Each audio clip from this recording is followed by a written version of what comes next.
What was the problem of the sharecroppers in Champaran? Now, most of the agricultural land in the Champaran district was divided into large estates that were owned by Englishmen.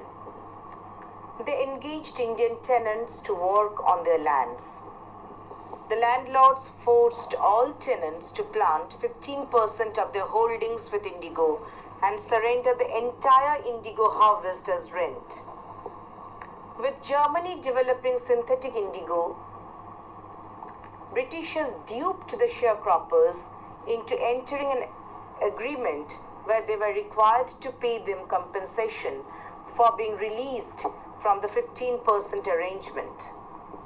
Some peasants signed it while others engaged lawyers to get their money back, and the landlords hired thugs to fight them. Civil disobedience had triumphed for the first time in modern India. When was it? Another question. Answer: Gandhi received summons to appear in court when he defied the order to leave Motihari. By morning, the peasants demonstrated to lend Gandhi support.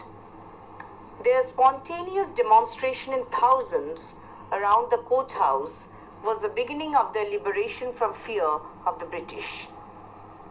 The officials were powerless and had to seek Gandhi's help to regulate the crowd.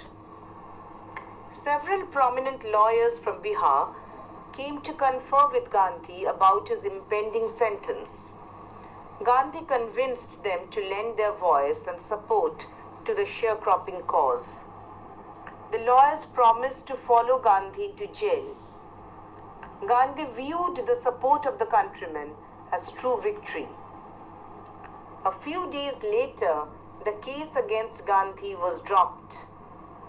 Civil disobedience triumphed for the first time in modern India. Another value-based question is, self-reliance, Indian independence and help to sharecroppers were all bound together. Justify. Yes, you see, in Champaran, the landlords forced the peasants to enter into an arrangement to relieve them of the 15% sharecropping arrangement in return for compensation. The poor peasants were duped out of their money and they were demanding a refund. They appealed to Gandhi to fight for their cause. He, however, resisted and was produced in a court in Motihari. Peasants flocked from around the area and turned up in thousands to offer Gandhi their support. This planted the seeds of the first civil disobedience movement in India.